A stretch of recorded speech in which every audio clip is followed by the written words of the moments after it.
Selamat malam. Jadi malam hari ini seperti yang sudah saya sampaikan, agenda kita akan ada small test ya. Jadi small test ini semacam latihan. Materinya adalah dari yang kita pelajari ya, dari awal sampai yang terakhir kemarin ya, minggu lalu. Nah, kita sudah belajar beberapa materi ya. Di awal saya menjelaskan mengenai tenses ya. Itu penting sekali ya. Jadi seringkali saya ulang-ulang ya mengenai tenses, simple past tense, simple present tense, itu saya ulang terus ya, karena memang penting sekali ya. Ya kadang aja diulang gitu ya, Anda masih belum nyantol kan, masih ada yang belum paham, dikasih soal masih salah-salah gitu kan. Jadi penting ya, tenses penting. Nah, untuk tenses sendiri kita semester 1 ini masih fokus ke simple present tense dan simple past tense ya. Oke, nanti saya akan coba ulangi lagi untuk mengingat. Lalu kita juga sudah belajar mengenai kalimat aktif dan kalimat pasif ya. Ada yang masih ingat nggak apa itu kalimat aktif, apa itu kalimat pasif? Ada yang masih ingat?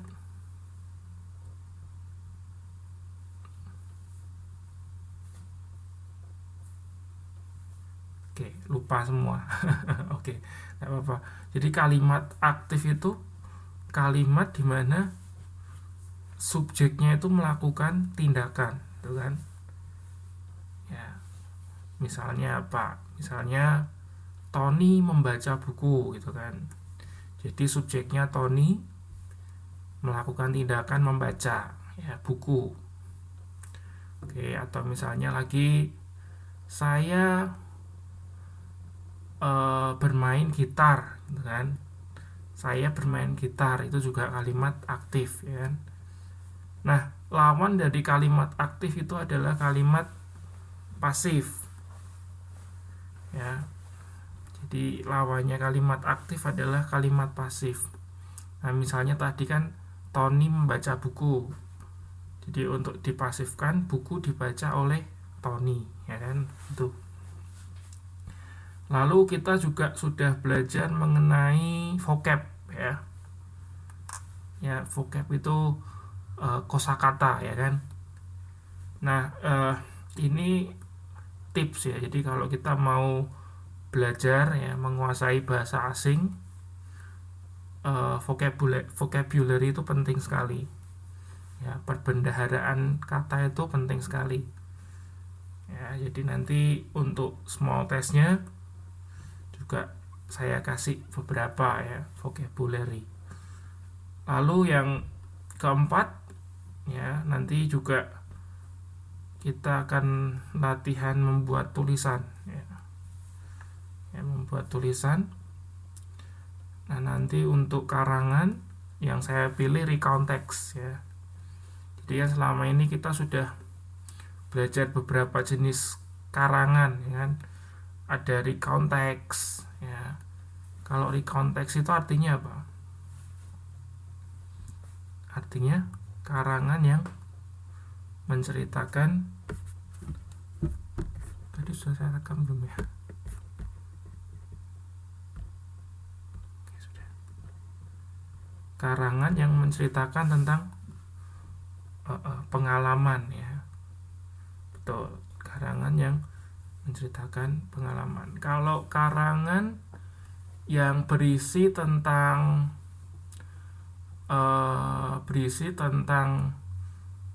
misal cara memasak nasi goreng ya, itu namanya karangan apa? Masih ingat nggak?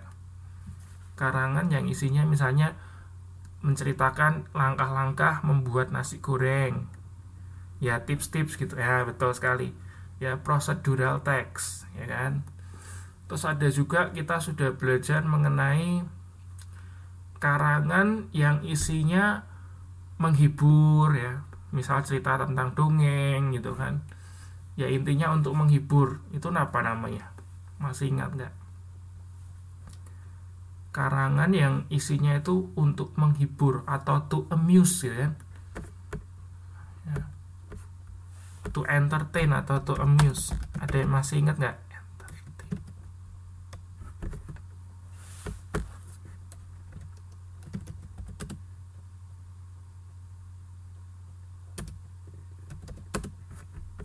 Ya, naratif, betul sekali ya. Jadi naratif itu karangan yang isinya tentang tujuannya untuk menghibur ya kan. Terus kita juga pernah belajar karangan yang sifatnya itu menjelaskan ya. Menjelaskan sesuatu, misalnya menjelaskan suatu tempat bersejarah atau misalnya tempat wisata ya kan. Itu namanya apa itu? Karangan yang tujuannya untuk menceritakan ya, menggambarkan. Bisa menggambarkan tempat, orang ya. Namanya apa? Karangan apa?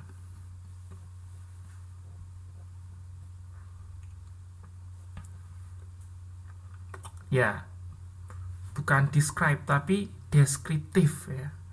Jadi kalau describe itu menggambarkan ya, betul sekali.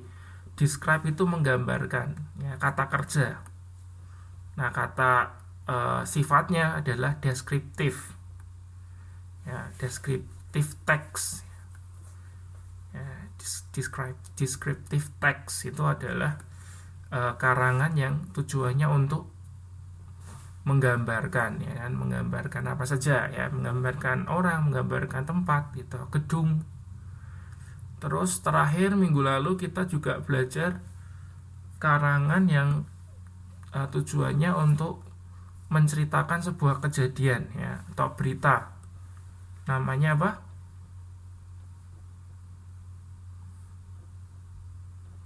Yang minggu lalu kita pelajari. Bukan topik.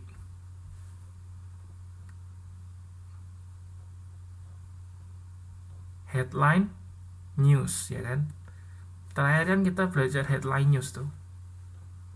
Ya, jadi itu tadi beberapa jenis karangan yang sudah kita pelajari.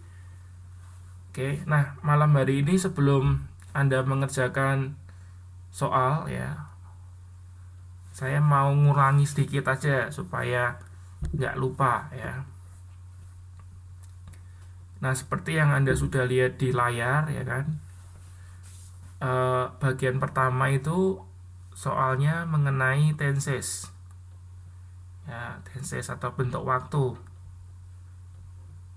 Nah, yang sudah kita pelajari itu kan simple present tense dan simple past tense.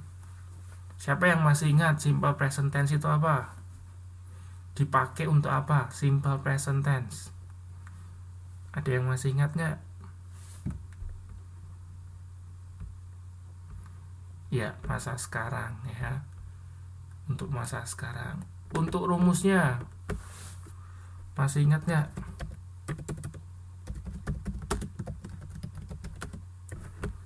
Sekarang Wisik itu kalau buat ngetik error. Jadi bingung saya mau ngetik. Saya ngomong aja langsung ya.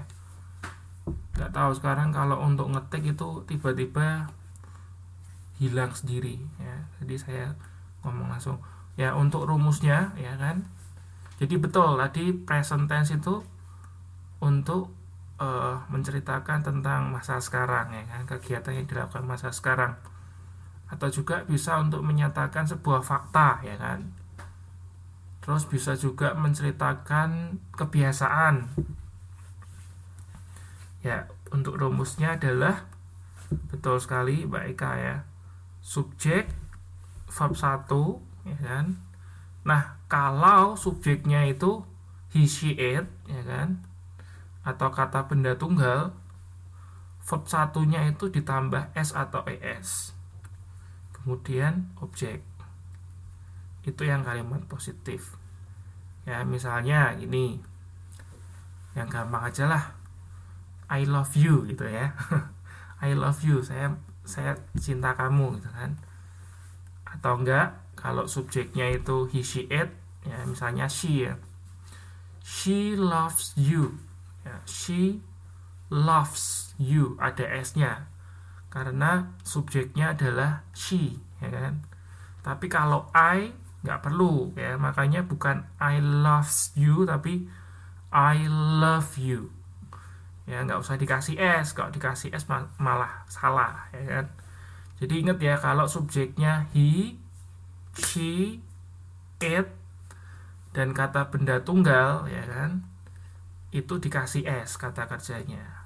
Oke, verbnya dikasih s, jangan lupa. Nah, itu untuk kalimat positif.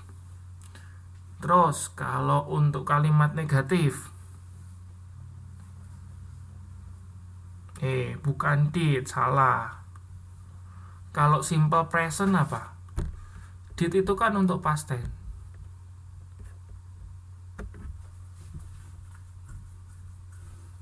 Ya, pakainya don't atau doesn't ya. Jadi don't itu singkatan dari do not ya. Atau doesn't singkatan dari does not ya kan. Ya, jadi subjek do not atau does not, kemudian verb 1 objek. Ya. Kita pakai don't kalau subjeknya itu I, you, we, they ya kan. Jadi kalau I pakainya don't, nggak boleh pakai doesn't. Salah kalau pakai doesn't ya. Nah, misalnya aku tidak suka kamu gitu kan. I don't love you, atau saya tidak sayang sama kamu, I don't love you gitu kan. Bukan I doesn't love you ya. Nah, tapi kalau subjeknya itu he, she, it ya kan, pakainya doesn't. Ya. She doesn't love you. Ya, she doesn't love you. Dia tidak mencintaimu. Oke. Nah, terus kalau untuk kalimat tanya, betul ya, pakainya do atau does. Bukan pakai doesn't ya, Mbak Setia. Ya, bukan doesn't tapi does. Do atau does ya, bukan do atau doesn't. Ya. Sebetulnya ada juga kalimat itu bentuknya negatif. Misalnya gini. Misalnya tanyanya gini. Don't you go to Taipei gitu, bisa ya. Tapi itu pertanyaan yang menggunakan negatif ya. Pertanyaan yang kayak don't itu biasanya tidak resmi dipakai ya. Boleh tapi tidak resmi dipakai. Ya, boleh dipakai tapi nggak resmi gitu loh.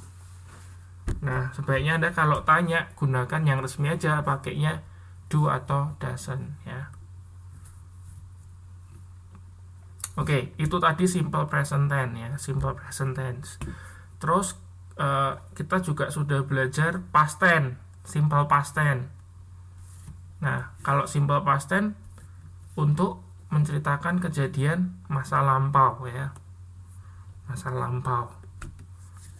Oke. Nah, untuk rumusnya masih ingat?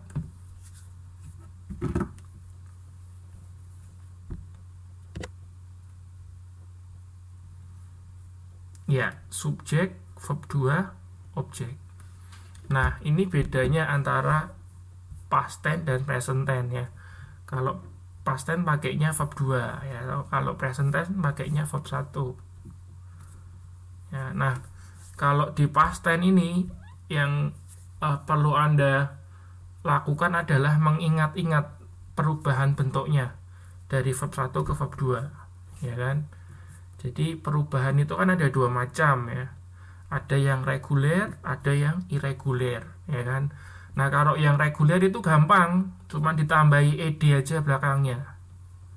Ya, misalnya play, bermain ya kan? Play itu verb 1. Verb 2-nya played, pakai ed belakangnya ya. Played gitu ya, tulisannya played. Terus misalnya yang lain, misalnya cook, memasak. Itu yang cuma ditambahi ed menjadi cooked ya, cooked. Bukan cooked ya, Anda bacanya jangan cooked ya. deso itu kalau aku kan cooked ya. Nah itu yang reguler ya, jadi Anda cuma menambahkan ed aja belakangnya ya kan. Terus yang kedua adalah yang irregular ya, tidak beraturan ya, irregular, tidak reguler beraturan. Jadi irregular itu tidak beraturan. Nah untuk yang tidak beraturan itu Anda harus ngapalin ya, nggak ada cara lain selain Anda harus ngapalin ya. Dulu pernah saya kasih linknya ya untuk daftar perubahannya itu verb 1, verb 2, verb 3 nya itu nanti Anda hafalin ya. Kayak misalnya drink, minum ya, drink itu bukan drinket ya, bukan ditambahi ed tapi menjadi drank ya. Jadi verb 1 nya drink, verb 2 nya drank, verb 3 nya drunk. Tulisannya drink, drang, drung ya, tapi bacanya bukan drink, drang, drung ya, bacanya drink, drang, drang. Oke. Nah itu, jadi untuk past tense itu Anda harus ingat-ingat perubahannya itu. Nah untuk kalimat negatif ya, tadi kan kalimat positif ya. Untuk kalimat negatif rumusnya gimana? Ya pintar-pintar ya, masih ingat juga, ini bagus. Nah untuk yang negatif rumusnya adalah subjek did not, itu Mbak Setia kurang not itu, did not verb 1 objek ya. Jadi kalau negatif balik lagi ke verb 1 ya, jangan pakai verb 2. Kalau Anda pakai verb 2 malah salah ya, karena sudah ada did not-nya itu ya, jadi tidak perlu diganti ke verb 2, balik lagi ke verb 1 ya. Oke. Terus kalau kalimat tanya gampang sekali ya kan, did-nya dipindah depan ya, did-nya digeser ke depan, did subjek verb 1 objek ya. Coba saya mau tanya, kalau misal mau ngomong gini, minggu lalu, hari Minggu kemarin itu ya, saya pergi ke Taipei, gimana ngomongnya?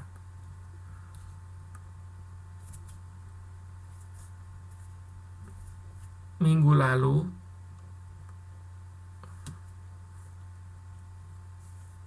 maksudnya hari Minggu yang kemarin itu loh ya.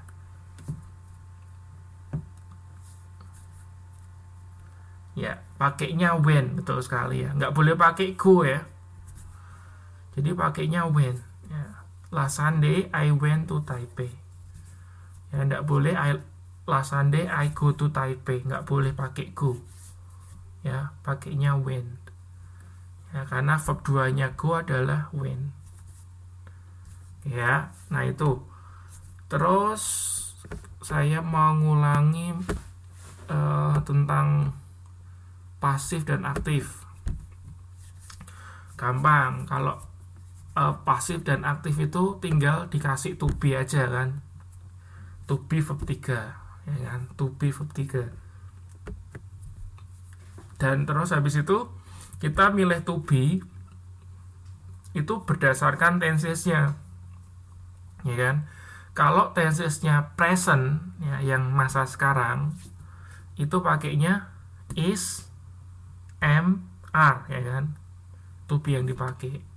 Sedangkan kalau tensesnya itu past tense ya, masa lampau, yang dipakai adalah were atau was ya, ada dua, were atau was. Nah misalnya gini, latihan ya, latihan. Anda coba buat pasifnya. Misalnya gini, every day I study English, gimana coba? Every day I study English. Setiap hari saya belajar bahasa Inggris. Kalau dipasifkan menjadi gimana?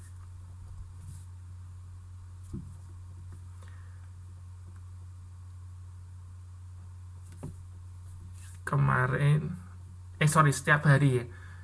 Every day, setiap hari saya belajar bahasa Inggris.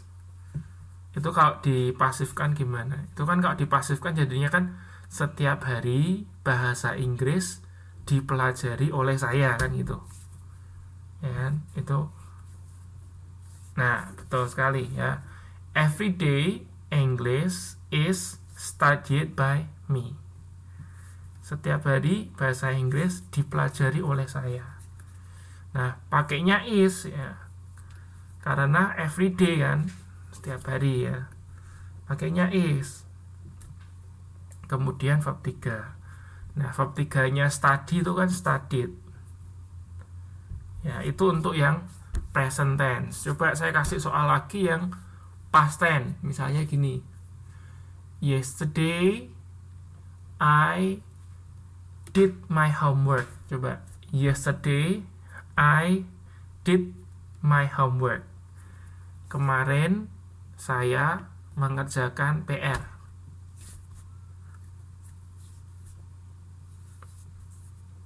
Kemarin ya, berarti past tense. To be yang dipakai harus ya, betul sekali ya. Yesterday homework was done by me. Kemarin PR dikerjakan oleh saya. Ya, oke. Nah, terus vocab nggak usah. Nah, itu yang saya mau ulangi. Oh ya, saya lupa. Ada juga minggu lalu kita juga belajar mengenai report dan unreported speech, ya kan. Jadi kalau report speech itu saya ngomong terus diceritain ke orang lain lagi gitu kan. Itu reported speech. Ya, kalau unreported atau direct speech itu direct itu kan langsung. Speech itu kan ngomong, jadi ngomong langsung. Nah, itu biasanya ada tanda petiknya. Ya. Ada tanda petiknya. Oke, ini kemarin saya kasih latihan ya di grup. Oke, kita akan bahas ya. Kemarin masih ada yang betul, masih ada yang salah, tapi yang betul juga sudah banyak. Oke, yuk sekarang kita bahas ya, kita bahas. Coba nomor 1, siapa mau coba bahas? Oh ya, betul ya. Jadi intinya kalau kita mau membuat reported speech itu menjadikan past tense gitu kan. Jadi dipastenkan lah istilahnya seperti itu, dilampaukan, bentuknya dibuat lampau. Nah, M itu kan to be untuk present tense ya kan. Nah, itu dipaskan menjadi was. Ya, jadi M-nya diganti was. Ya, kemudian I-nya diganti tuti atau diganti she ya. Atau she aja, kita ganti pakai pronoun. Ya, I-nya diganti she karena kan kita mau ngomongin apa yang diomongin oleh tuti kan. Jadi I-nya harus diganti menjadi she. Ya. Jadi tuti bilang dia cantik gitu kan. Jadi bukan tuti bilang saya cantik gitu kan, salah ya kan? Karena kita kan mau ngomongin apa yang tuti omongin kan. Jadi I-nya diganti she ya. Oke, nomor 1 betul ya. Tuti said she was beautiful. Oke, nomor 2 sekarang. Yo, yang lain, coba yang lain. Oh ya, saya kok lupa ya. Harusnya ada point of the day hari ini ya.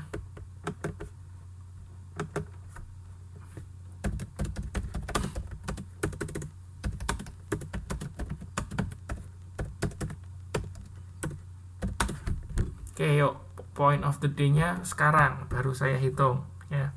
Tadi Mbak Setia deh saya kasih poinnya.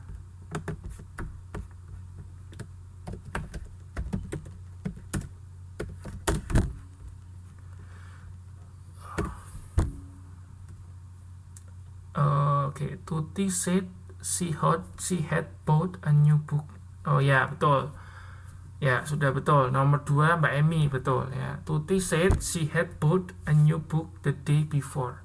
Nah, untuk yesterday itu menjadi the day before ya. Kenapa Pak? Nah pokoknya itu catatannya seperti itu, Anda terima aja ya. Itu sudah saya kasih daftarnya juga kan di PPT. Jadi yesterday itu berubah menjadi the day before. Terus today berubah menjadi this day, ya kan? Oke, dan lain-lainnya nanti Anda boleh cek di materi. Oke, terus nomor berikutnya siapa mau jawab? Nomor 3. Yuk, Mbak Eka, Mbak Lili, yuk. Nomor 3 dicoba.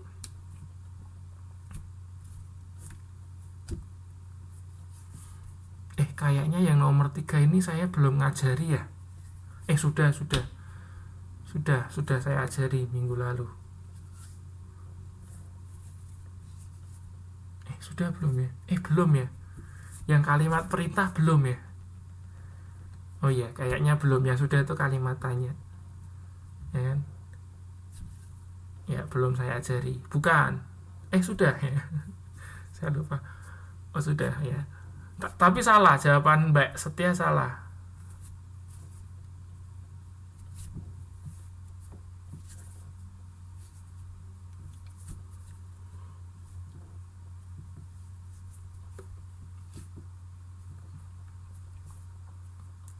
Nah, untuk apa? Untuk kalimat perintah, ini kan kalimat perintah kan. Tuti berkata mandi dan pergi tidur sekarang. Itu kan perintah. Nah, untuk kalimat perintah itu gampang, tinggal dikasih to verb 1 ya. Jadinya Tuti said atau Tuti told juga boleh ya. Boleh, told me boleh ya. Jadi kalau Tuti ngomongnya ke saya ya, tapi kalau ke orang lain nggak boleh Tuti said told me loh ya. Ini kasusnya si Tuti ngomong sama saya. Tapi kalau ngomong sama orang lain nggak boleh pakai me ya. Oke, misalnya ini me. Jadi Tuti said atau Tuti told me ya, said atau told to take a shower and go to bed now. And then ya, then berubah jadi then ya. Tuti said to take a shower and go to bed then. Ya, jadi tinggal dikasih to aja. Tuti said to take ya, nggak boleh pakai to took ya. Jadi take-nya nggak dijadikan past tense karena ini kalimat perintah. Oke, Tuti said to take a shower and go to bed then. Ya, now-nya berubah jadi then. Oke, sekarang nomor 4. Siapa mau jawab nomor 4?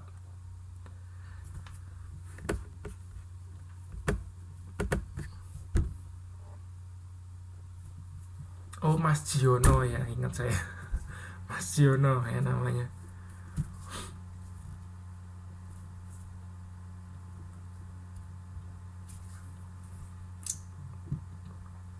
Bukan ya, yang tanya Tuti kok, mosok jadi kamu yang you. Ya enggak, Tutinya tetap Tuti ya kan.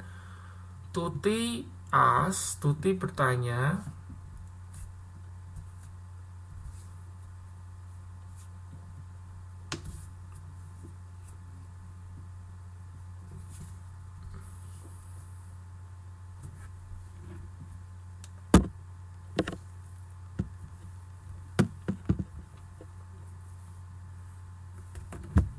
Ini kayaknya yang belum saya ajari yang ini deh. Oke, saya kasih tahu aja jawabannya. Jadi kalau misalnya Tuti bertanya, apakah kamu oke gitu ya. Nah, itu kalimat reported speech-nya menjadi Tuti asked whether I am okay. I was okay ya. Tuti asked whether I was okay. Jadi Tuti bertanya, apakah saya baik-baik saja? You-nya jadi saya kan pastinya kan. Karena kan kita melaporkan apa yang Tuti sampaikan ya. Jadi you-nya kan berubah jadi I. Ya, terus habis itu R-nya kita ganti whether atau if ya. Jadi